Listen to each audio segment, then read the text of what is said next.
Je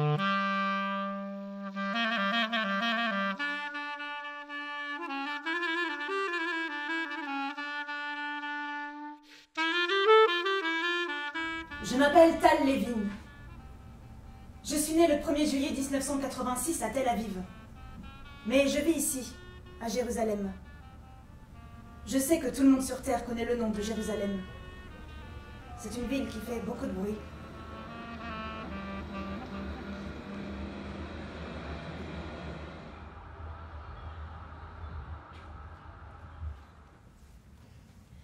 Cher toi, si un jour tu lis cette lettre, tu sauras déjà certaines choses sur moi. Moi, j'ignore tout de toi. J'imagine que tu as de longs cheveux bruns, des yeux noisettes, et j'ignore pourquoi, un air rêveur. J'imagine que tu es souvent triste. J'imagine que tu as le même âge que moi, mais j'ignore si tu te sens très vieille ou très jeune. J'imagine que les battements de ton cœur s'accélèrent parfois. Mais quand? Pour qui? Tu vois, j'ai commencé à écrire ces pages juste après l'attentat qui a eu lieu près de chez moi. Aujourd'hui encore, j'entends la terrible explosion. Tu sais sûrement que lorsqu'il y a un attentat, tout le monde se demande comment les Palestiniens peuvent faire ça, tuer des innocents. Moi aussi, je me suis souvent posé la question. Et puis, je me suis dit que ça ne rimait à rien de dire les Palestiniens. Mais que chez vous comme chez nous, il y a forcément des gros et des maigres, des riches et des pauvres, des bons et des cons. J'ai plein de peur et plein d'espoir en t'écrivant. Tu déchireras peut-être cette lettre et les pages qui précèdent. Tu ne ressens peut-être que de la haine en entendant le nom Israël. Tu te moqueras peut-être de moi, ou peut-être n'existes-tu pas, tout simplement. Mais si cette lettre a la chance de te trouver, si tu as la patience de me lire jusqu'au bout, si tu penses comme moi que nous devons apprendre à nous connaître pour 1000 bonnes raisons, à commencer par nos vies que nous voulons construire dans la paix, alors réponds-moi. Je n'arrive pas à t'en dire plus, je ne sais pas si ce que je fais est bien ou mal, fou ou excentrique, utile ou inutile. Je mets ces feuillets dans une bouteille, celle que nous avons bue le 13 septembre 1993. Je donnerai la bouteille à Ethan. Il est militaire, il repart dans quelques jours. Et puis, je lui fais confiance, il ne dira rien à personne. Et il fera ce que je lui demande. Il jettera la bouteille à la mer. Chez toi. À Gaza. Bien sûr, si Efrat, ma meilleure amie, savait tout ça, elle me dirait qu'une bouteille à la mer, ce n'est pas un moyen de communication dans un monde moderne, que je me fais des films. Et je lui répondrai que justement, je veux faire du cinéma. Mais j'ai comme idée que pour faire du cinéma, il faut d'abord bien connaître la réalité. Je ne sais pas si la poste fonctionne bien entre les territoires palestiniens et nous, s'il y a de la censure. Alors, je te donne une adresse électronique que j'ai spécialement créée pour toi. C'est backbook@hotmail.com. Voilà, j'espère que tu me répondras. C'est un peu plat comme formule, mais c'est la vérité. J'espère vraiment. À toi, Tal. Bon, ben voilà. Maintenant, il ne me reste plus qu'à attendre. En croisant les doigts pour qu'il se passe quelque chose, bien sûr. Quelque chose de beau.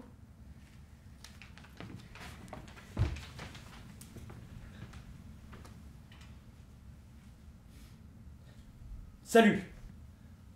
Je te préviens d'emblée, j'ai pas de longs cheveux bruns, des yeux noisettes, des sourcils épilés aussi peut-être, et tout le tralala qui tartine la moitié de ta lettre. J'ai plutôt une moustache noire et des poils plein les jambes. Qu'est-ce que j'ai ri en lisant ta lettre? À m'en tordre les côtes. Lance-toi dans le comique. T'es promise à une grande carrière, surtout du côté de Gaza. Mademoiselle, bouteille pleine d'espoir dans un océan de haine, je t'informe que je suis un garçon. Et oui.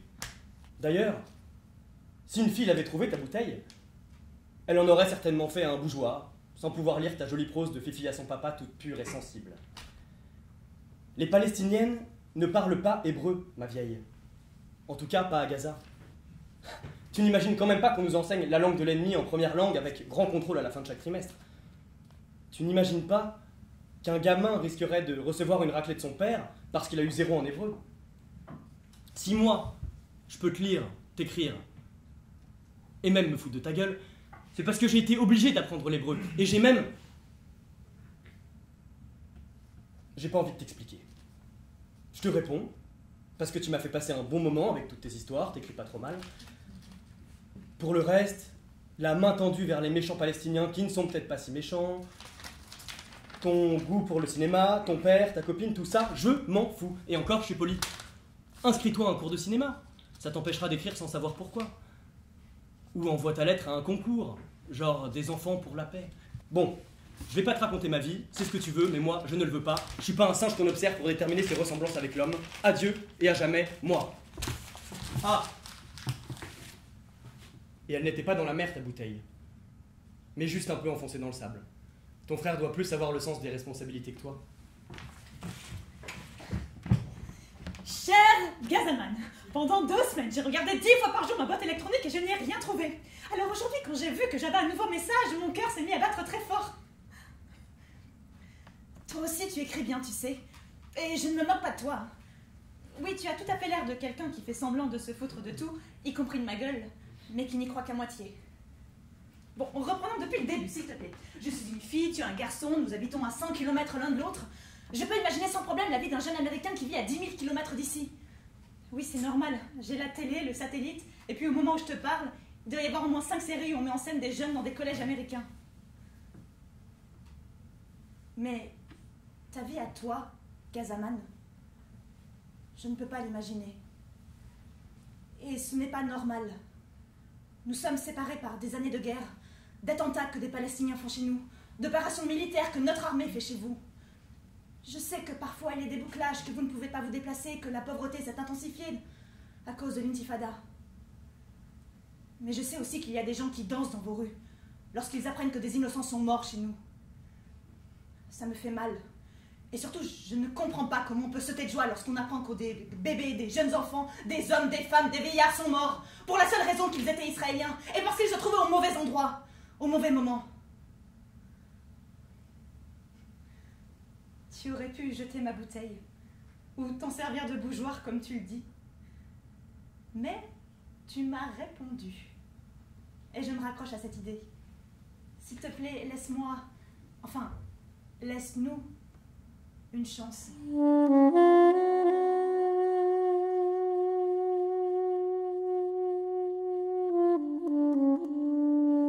Elle m'a envoyé 5 mails.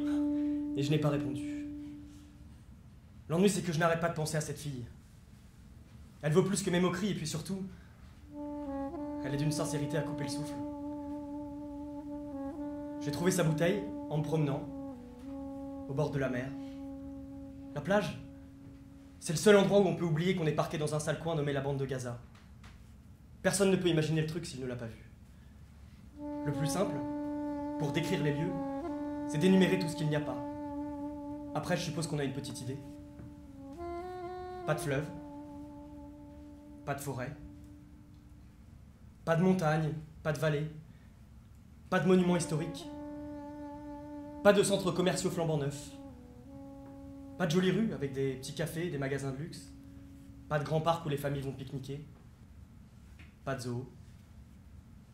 La bande de Gaza, c'est du sable, quelques oliviers, les implantations nickel-chrome où vivent les colons israéliens, et des maisons grises. Des dizaines de maisons grises serrées les unes contre les autres, serrées à en étouffer. D'ailleurs, on étouffe vite ici. Bref, la décharge publique de la région et 1,5 million de Palestiniens qui rêvent d'une Palestine. J'étais assis sur le sable. Je regardais la mer. J'enviais les poissons qui n'ont pas besoin de laisser passer pour changer d'eau. Je pensais aux rêves qu'on avait fait en 1993 aux grands hôtels qu'on voulait construire. Mon père disait, vous allez voir, tous les touristes vont venir chez nous. Ce sera mieux que le Liban, on a la plus belle plage du monde. Ils passeront tous par ici. Nous sommes pile entre les pyramides d'Égypte et Jérusalem. Il n'y aura pas mieux que Gaza Beach. Il s'imaginait déjà les filles en maillot de bain sur des chaises longues, une promenade plantée de palmiers, de bougainvilliers, des petits cafés où on aurait servi du lébène, du jus de caroube, du jus de figue de Barbarie, du thé à la menthe. J'aimais bien l'écouter. Au début, c'était une période où tout le monde était joyeux. Nous avions signé les accords d'Oslo avec les Israéliens. Yasser Arafat allait venir à Gaza, les Israéliens allaient partir. Dans 5 ans, au plus tard, on aurait un pays. Non. Nous n'étions pas joyeux. Nous étions ivres. La tête nous tournait de toutes ces belles promesses de paix. Combien de fois j'ai entendu ce mot, paix, jusqu'à l'étourdissement d'abord, puis jusqu'à la nausée, au vomissement. Je pensais à ça. Je grattais le sable avec ma main gauche. Je le faisais couler entre mes doigts. Je frottais le pouce et l'index pour ressentir le moindre grain. Je me suis allongé. Et je me suis relevé immédiatement. Quelque chose de hargneux m'était entré dans le dos. Je m'en souviens, aujourd'hui encore, j'ai eu le sentiment qu'une immense injustice venait de se produire, que j'avais été méchamment agressé, juste au moment où j'allais m'oublier dans le sable. Au moment où j'allais devenir une empreinte en laissant les nausées, les indigestions flotter au-dessus de moi et s'enfuir avec le vent. J'ai tiré à moi le caillou pour le jeter loin dans la mer. Et je me suis retrouvé avec une bouteille entre les mains. Une bouteille israélienne, je l'ai compris tout de suite, j'ai l'œil. Une bouteille avec des feuilles enroulées à l'intérieur. Moi, je croyais que ça n'arrivait que dans les romans d'aventure sur des îles désertes, mais ça m'est arrivé à moi, ici, à Gaza. Je me suis allongé de nouveau sur le sable qui était redevenu accueillant, et j'ai lu. J'étais remué par ce qu'elle écrivait et ça m'a énervé. Je déteste ressentir deux choses à la fois, c'est comme si je me disputais avec moi-même. Je suis allé dans un cybercafé le plus proche, je lui ai répondu, en prenant soin que personne ne voit à qui j'écrivais. Quand on a un contact pas trop agressif avec des Israéliens ici, on est vite pris pour un collabo. Ah, c'est con, mais c'est comme ça. C'est la guerre. La guerre imbécile. Où des Israéliens tuent des Palestiniens, où des Palestiniens tuent des Israéliens, et hop, on recommence pour un tour. C'est qui avait commencé déjà? Eux? Nous? Toi? Moi? Personne ne s'en souvient. Mémoire courte. Trou de mémoire. Amnésie. Hypocrisie. Mauvaise foi. Bon allez, on recommence. Juste pour voir qui va en tuer le plus. Qui est le plus fort? Eux, avec leurs avions de chasse, leurs obus, leurs M16 courts et précis. Ou nous, avec nos bombes humaines, pas technologiques pour un sou, mais fabriquées en série par le Hamas et le djihad islamique. Oui, oui, ceux qui prient Dieu 5 fois par jour, qui ont une bosse sur le front à force de se le cogner par terre, qui regardent d'un mauvais œil les filles qui ne portent pas le voile, qui veulent l'impossible, c'est-à-dire mettre les Israéliens dehors, à la mer, tous morts les Israéliens dans leurs rêves, plus un juif sur les terres arabes, et pour nous autres, Palestiniens de la Palestine libérée, la charia. Allez, on obéit au doigt et à l'œil aux lois islamistes, on ne boit pas d'alcool, on ne mate pas les filles, on n'écoute pas de rap ni de techno, ça, c'est bon pour les impurs, les occidentaux, les diables américains ou américanisés. Nous, les musulmans, on est des purs, alors on doit vider la vie de tout son intérêt et attendre tranquillement de mourir, si possible, en martyr, si possible, en tuant de méchants américains, des juifs, là où on peut en trouver, et après, pas d'inquiétude, il y a le paradis et ses merveilles, le passage sur terre c'est rien, un petit épisode de rien du tout qu'il faut remplir en allant à la mosquée 5 fois par jour, et en élevant 12 enfants le reste du temps, mais c'est vraiment ça la vie.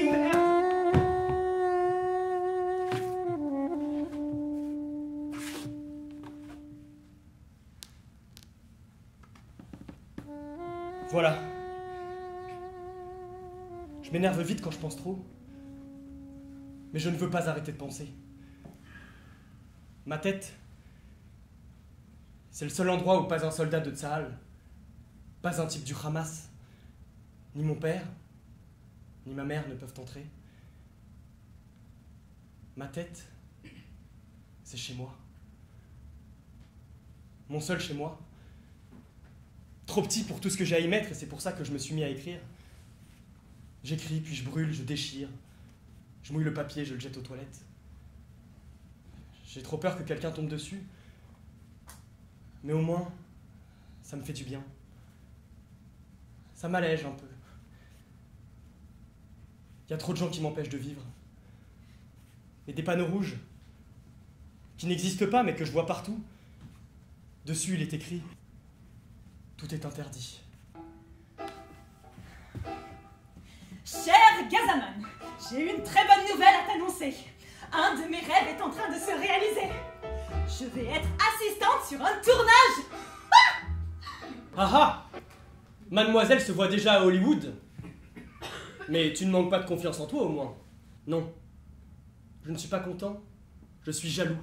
Et je te l'écris une seconde fois pour que tu comprennes bien que les mots ne m'ont pas échappé. Je suis jaloux. Je n'ai jamais dit que je m'envoyais à Hollywood. Mais que tu as envie d'être insupportable, rien ne t'arrête. J'ai un rêve depuis des années. Être derrière une caméra, montrer ce que tout le monde ne voit pas, mais qui est là sous nos yeux, raconter une histoire. Tu peux peut-être comprendre ça, non? Tu ne me feras pas croire que tu n'en as pas, toi, des rêves. Allez, salut. Oh, et il me semble qu'il faut tout répéter avec toi. Es-tu déjà venu à Jérusalem? Et autre chose. Non, en fait, rien. Ou plutôt si. Mettons-nous d'accord pour que tu sois cassant avec moi uniquement les jours impairs. Ça te va? Tu ne peux pas savoir comme la haine me fatigue, comme la haine m'épuise, Tal. Mais tu peux être rassuré maintenant. Je ne suis pas mort. Je ne suis pas blessé. Je suis juste très fatigué. Salut. Naïm. En arabe, le paradis. Cher Naïm! Enfin, je connais ton prénom! Mais j'ai lu et relu ton message, je connais à présent par cœur. J'ai été émue et attristée par ce que tu appelles ta fatigue. Maman dirait que tu es déprimée, que tu as besoin de prendre du calcium, de la vitamine B et des oligo-éléments. En te lisant, je me suis sentie terriblement impuissante. Mais ne parlons pas d'histoire. Pas aujourd'hui, où j'ai surtout envie de te dire merci de m'avoir donné ton prénom, ta confiance. Merci de t'être souvenu que je m'appelais Tal.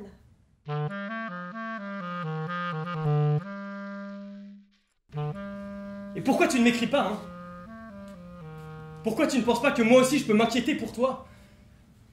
J'imagine des choses, j'imagine le pire, que quelqu'un qui t'est proche est mort ou grièvement blessé, et que tu m'en veux à mort, à moi qui n'ai rien fait. À nous, les Palestiniens, collectivement coupables, toujours. Et je n'y suis pour rien, moi, dans ce qui s'est passé. C'est juste insupportable de ne pas avoir de tes nouvelles. Précisément, au moment où je peux enfin aller sur Internet sans avoir peur des regards posés sur moi. S'il te plaît, rends-moi service. Sois en vie. Sois entière. Reviens derrière ton écran. C'est vraiment toi, là, Tal? C'est toi qui es connecté? Oui, c'est moi. Ça va? Je ne sais pas. Et toi?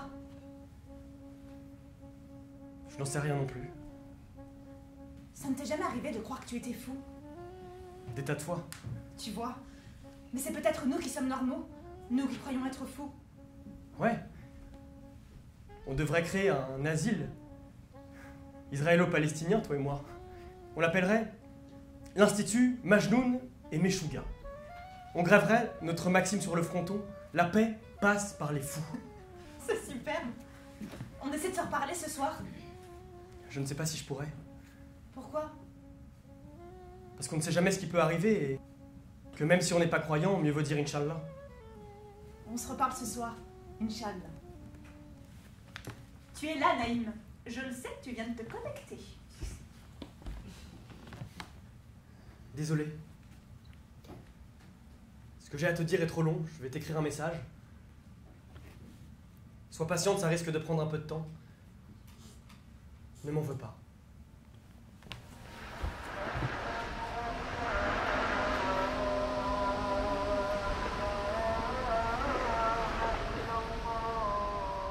Cher Tal, ça sera ma dernière lettre pour toi et je te supplie de ne pas me répondre.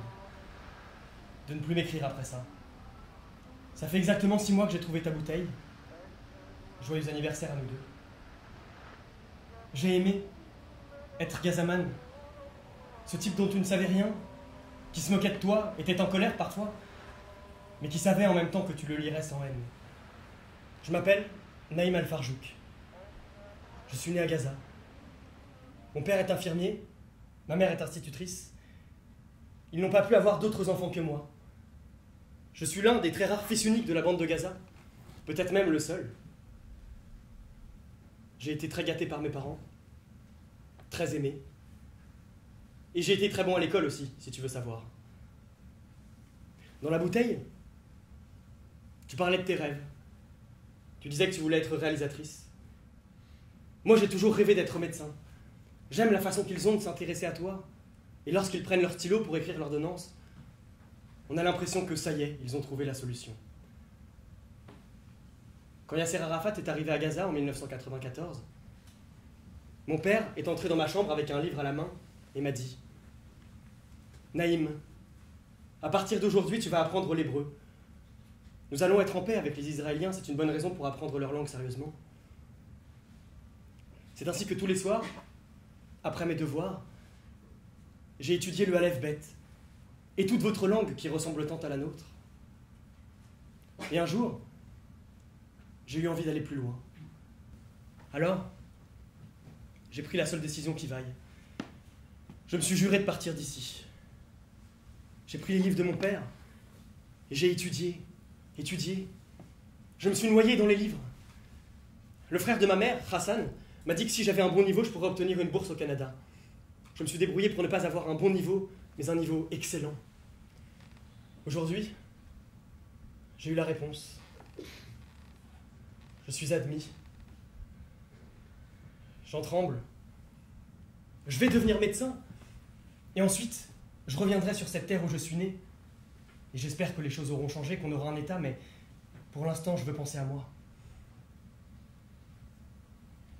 J'ai aimé te lire, t'écrire, Tal. Tu es une fille bien, généreuse, fragile. Alors oui, bien sûr, on pourrait continuer de s'écrire, Internet le permet, mais je veux effacer pour un temps ces dernières années de ma mémoire, et tu en fais partie. Mais je ne t'oublierai pas complètement, Tal. Un jour, tu m'as dit qu'il fallait tout répéter avec moi. Et c'était vrai. Alors, toi et moi, on va répéter le miracle de la bouteille. Je l'emporte avec moi, et je te donne rendez-vous, dans 3 ans, à midi, à Rome, devant la fontaine de Trévi. J'aurai ta bouteille sous le bras, dans 3 ans. C'est une promesse. D'ici là, bonne route à toi.